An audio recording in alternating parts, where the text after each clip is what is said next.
सोनापुर नामक गांव के पास एक जंगल होता था।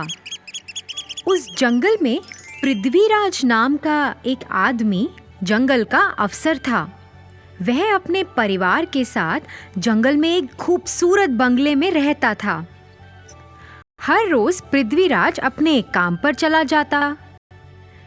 पृथ्वीराज की पत्नी पायल एक खेल क्षेत्र चलाती थी। वह उस खेल क्षेत्र में 3 घंटा काम करती थी। एक बेटा था अर्जुन। वह हर दिन स्कूल जाता था और फिर स्कूल के बाद घर वापस आकर वो भी बाकी बच्चों के साथ खेल क्षेत्र में खेलता था।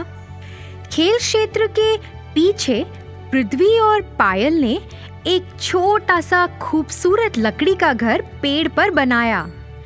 वह उसे अर्जुन को उसके 9वें जन्मदिन पर उपहार के रूप में देना चाहते थे। उन्होंने उस घर में खूब सारे खिलौने रखे। फिर जैसे ही एक दिन अर्जुन अपने स्कूल से घर आया, उसके माता पिता ने उसकी आंखों पर पट्टी बांध दी और उसे उस पेड़ के पास ले गए।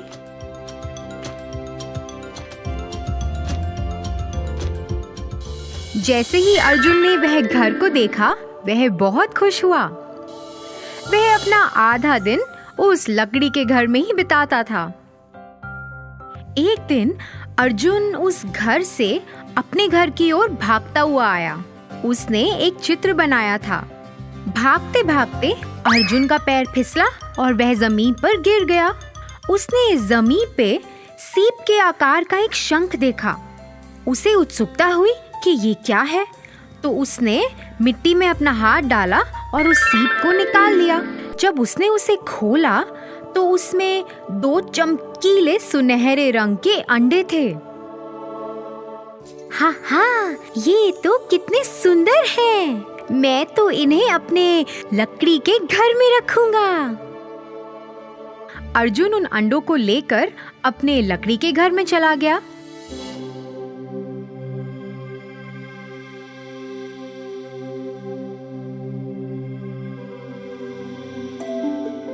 और उनके साथ खेलने लगा। जैसे ही वह खेल रहा था, अर्जुन की माँ ने उसे पुकारा। अर्जुन घबरा गया कि कहीं उसकी माँ को पता ना चल जाए और वो उसे डांटे ना। उसने फटाफट से उन अंडों को एक कपड़े के अंदर छुपा दिया और वहां से नीचे चला गया।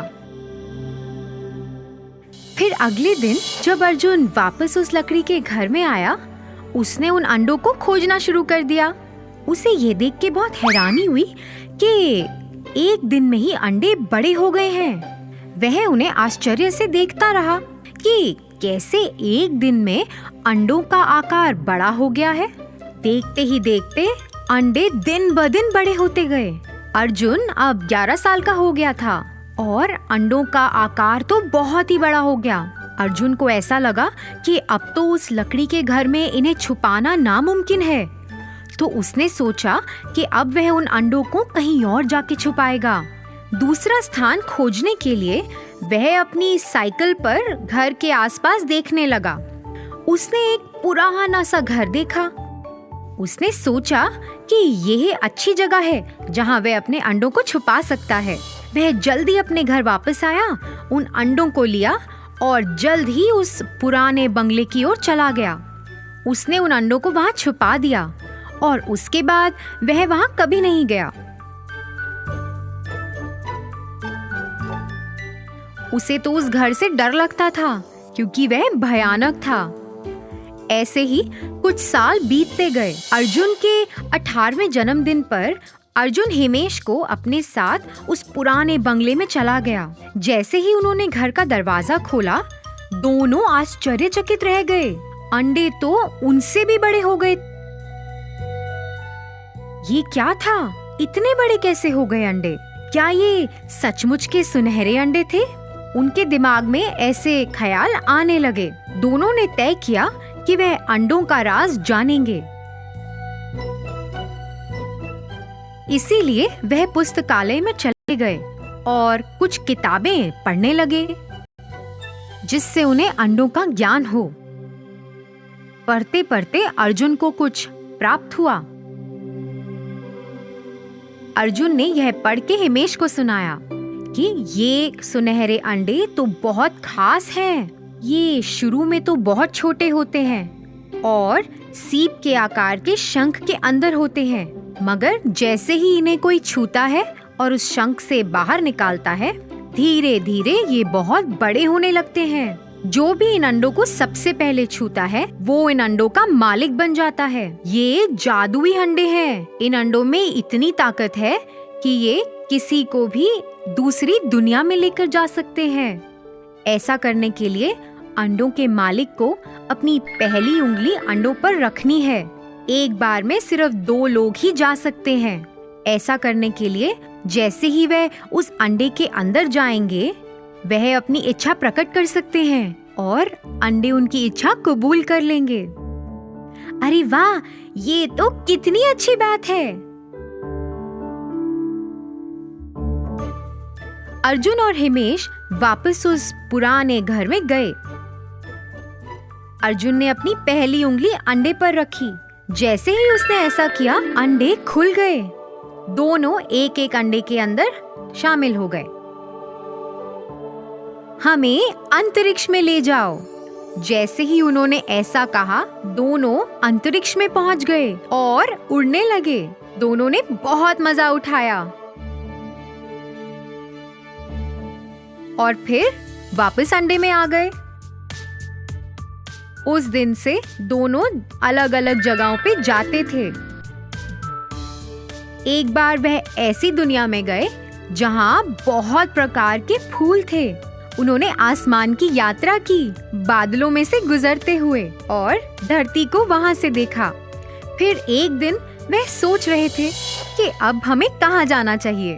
हे अर्जुन, अभी तक हमने कितने प्रकार की जगह देखी है, लेकिन हमें समुद्र की सैर करनी चाहिए। वहाँ तो हम अभी तक गए ही नहीं हैं। हाँ, लेकिन वहाँ हम ज्यादा देर तक रह नहीं सकते। हाँ, तो इसीलिए हमें वहाँ तैरना होगा। फिर हम समुद्र के अंदर की दुनिया को देख सकते हैं। प्यारे अंडे, हमें समुद्र के अंदर ले चलो।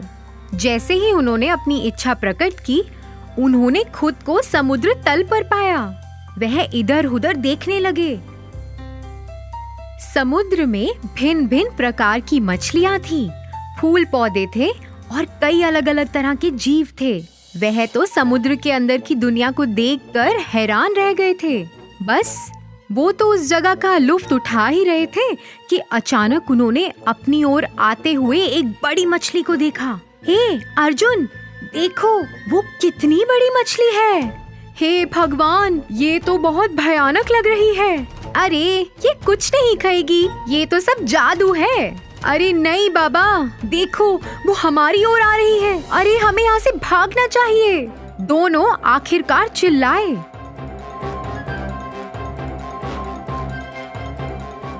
मेरे सुनहरे अंडे, मुझे यहाँ से वापस ले चलो।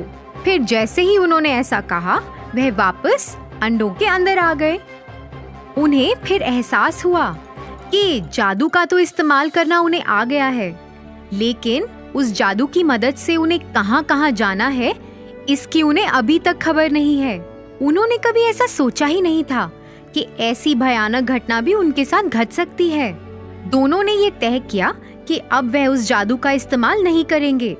उन्होंने उन सुनहरे अंडों को बड़े से कपड़े से ढक दिया।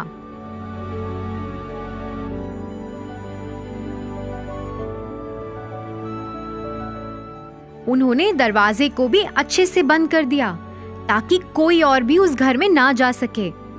इसके बाद वह दोनों उस घर में मुड़कर कभी वापस नहीं लौटे। तो बच्चों, इस कहानी से हमें ये सीख मिलती है कि हमें अपनी सीमा से बाहर जाकर कुछ भी नहीं करना चाहिए, नहीं तो हमें मुसीबतों का सामना करना पड़ सकता है।